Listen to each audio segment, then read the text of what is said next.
Hello नमस्कार दोस्तों। स्वागत है हमारे इस यूट्यूब चैनल इंडियन एग्जाम में। दोस्तों, आज हमने रीजनिंग के टॉप 10 अति महत्वपूर्ण क्वेश्चनों को लिए हैं, जो इस टाइप के क्वेश्चन आपको किसी भी एग्ज़ाम में देखने को मिल सकते हैं। तो दोस्तों, आप लोग वीडियो को अंत तक देखिए और अपने दोस्तों को भी शेयर कर दीजिए, ताकि इससे आप लोगों को लाभ हो सके। और दोस्तों, ये पार्ट नंबर 37 है। अगर आप लोग 36 नहीं देखे हैं तो वीडियो के सेक्शन में जाकर देख सकते हैं। तो दोस्तों, आइए क्लास को शुरू करते हैं और देखते हैं हम लोग पहला क्वेश्चन। हमारा पहला क्वेश्चन है, दिए गए प्रश्न में संबंधित शब्द ज्ञात कीजिए। जैसे प्रार्थना का संबंध मंदिर से है, उसी तरह रसोइया का संबंध यहाँ पर किससे होगा? तो देखिए, मंदिर में हम लोग जाते हैं तो क्या करते हैं? प्रार्थना करते हैं। क्या करते हैं? प्रार्थना करते हैं। उसी तरह जो रसोइया होता है, रसोई में जाकर क्या करता है? खाना बनाता है। क्या करता है? यहाँ क्या करता है? बनाता है। तो यानी रसोइया जो हो गया वो कहाँ जाता है? चावल में नहीं जाएगा, कलछुल नहीं, कुकर नहीं। यानी जो रसोइया होता है रसोई में जाएगा तो क्या करेगा? खाना बनाएगा। तो यहाँ पे क्या भरा जाएगा? रसोई। यानी यहाँ पे रसोइया क्या करेगा? रसोई में जाकर खाना बनाता है। और जो प्रार्थना है वो मंदिर में जाकर हम लोग क्या करते हैं? प्रार्थना करते हैं। तो यानी यहाँ पे सही उत्तर क्या हो जाएगा? Option number A is the correct answer हो जाएगा। आई होप कि ये क्वेश्चन आप लोग को काफ़ी अच्छे समझ में आ गए होंगे। तो चलिए दोस्तों, देख लेते हैं हम लोग अगला प्रश्न। हमारा अगला प्रश्न है, लेकिन इस क्वेश्चन का आंसर बताने से पहले हम आपसे ये कहना चाहेंगे, आप लोग हमारे साथ इन 10 क्वेश्चनों को हल कीजिए और कमेंट में लिख कर बताइए कि आप लोगों ने कितने का सही उत्तर दिया है। तो दोस्तों, दूसरा क्वेश्चन है, कह रहा है दी गई श्रृंखला में लुप्त संख्या कौन सी होगी? यानी इस क्वेश्चन मार्क की जगह पे हमें कौन सी संख्या आएगी? तो देखिए, दिया है 7, 10, 14, 19 क्वेश्चन मार्क, फिर दिया है 32। देखिए, ये बहुत आसान क्वेश्चन है। अगर हम लोग 7 में 3 जोड़ दें तो हमें कितना मिल जाएगा? 7 3 10। और 10 में हम लोग कितना जोड़ दें? 4 जोड़ दें तो हमें कितना मिल गया? 14। और इस 14 में कितना जोड़ दें? 5, तो कितना मिल जाएगा? 19। तो देखिए, ये सीरीज कैसे चल रही है? 3 4 5, यानी एक एक सम में क्या कर रहा है? आगे बढ़ा दिया गया है। यानी 5 के बाद अब क्या जोड़ा जाएगा? 5 के बाद क्या जोड़ेंगे? 6। और जब 5 में हम लोग 19 में जब 6 जोड़ेंगे तो हमें कितना मिल जाएगा? 9 6 15, यानी हमें कितना मिल जाएगा? 25 मिलेगा। कितना मिलेगा? 25। यानी इस खाली स्थान पे हमें कितना भरा जाएगा? 25। अभी 25 में अगर हम लोग 7 जोड़ दें तो हमें कितना मिल जाएगा? 32 मिल जाएगा। लेकिन हमें चाहिए था क्या? 25 था। अब 25 किस ऑप्शन में है? ऑप्शन नंबर इसका सी इज द करेक्ट आंसर हो जाएगा। आई होप कि ये क्वेश्चन आप लोग को काफ़ी अच्छे समझ में आ गए होंगे। तो चलिए दोस्तों, देख लेते हैं हम लोग अगला प्रश्न। हमारा अगला प्रश्न है, निम्नलिखित शब्दों के लिए उपयुक्त वेन आरेख चुने। देखिए, दिया है मेढक, दिया है बिल्ली, दिया है कुत्ता, दिया है। तो देखिए, मेढक और बिल्ली से कोई संबंध नहीं है। मेढक और बिल्ली से कोई संबंध नहीं है। बिल्ली और कुत्ता से भी कोई संबंध नहीं है। अब मेढक और कुत्ता से भी कोई संबंध नहीं है। यानी इस सब में सबका वेन जो आरेख बनेगा वो सबका अलग बनेगा। तो देखिए, यहाँ पे क्या बन गया? मेढक बन गया। फिर उसके बाद बिल्ली बन गया। यहाँ पे क्या बन गया? बिल्ली। उसके बाद यहाँ पे क्या बनेगा? डॉग बन गया। यानी डॉग। यानी सबका वेन आरेख कहाँ बनेगा? अलग बनेगा। अब देखिए, ऐसा वेन आरेख सबका अलग अलग वेन आरेख किस ऑप्शन में है? ऑप्शन नंबर इसका सी इज द करेक्ट आंसर हो जाएगा। आई होप कि ये क्वेश्चन आप लोग को काफ़ी अच्छे समझ में आ गए होंगे। तो चलिए दोस्तों, देख लेते हैं हम लोग अगला प्रश्न। हमारा अगला प्रश्न है, कह रहा है एक घड़ी 2 बजने पर उस घड़ी की दर्पण छवि, यहाँ पे ध्यान दीजिए क्वेश्चन में, दर्पण छवि समय क्या प्रदर्शित होगा? यानी एक घड़ी है, एक घड़ी में क्या बज रहा है? 2 बज रहा है। तो एक घड़ी बना लिए। घड़ी में 12 1 2 3 4 5 6 7 8 9 10 11, कितना बज रहा है? 2 बज रहा है। यानी 2 बज रहा है। तो ऐसे ही बज रहा है।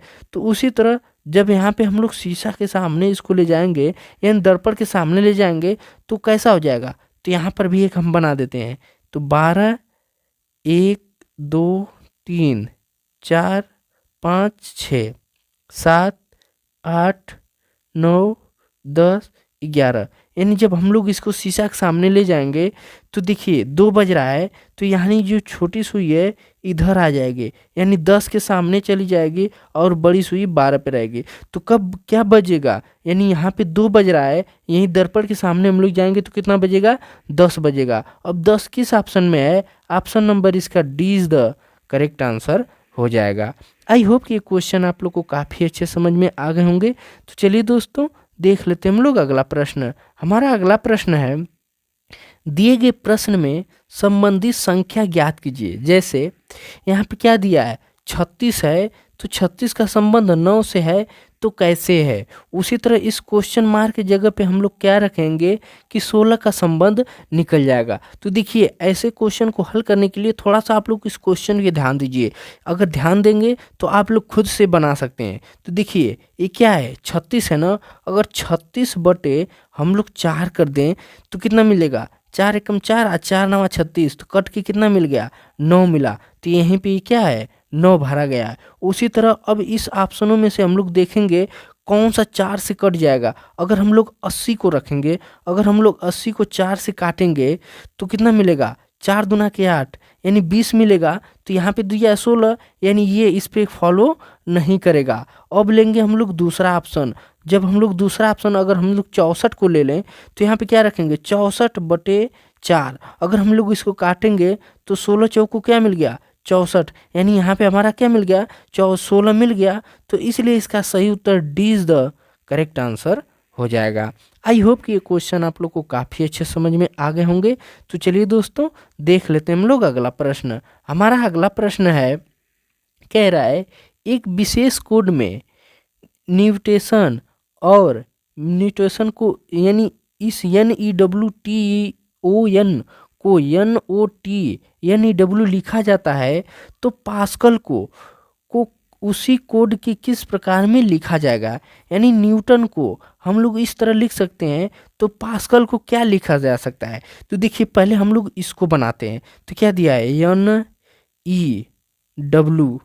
NEWTON। तो देखिए इसमें अगर आप लोग ध्यान देंगे तो कोई दिमाग लगाने वाला चीज़ नहीं है, सिर्फ इस क्वेश्चन के देखेंगे खुद बन जाएगा। देखिए तो क्या दिया है, N यानी यहाँ पे क्या किया, अब यहाँ पे एक और लिख लें, NOTNEW।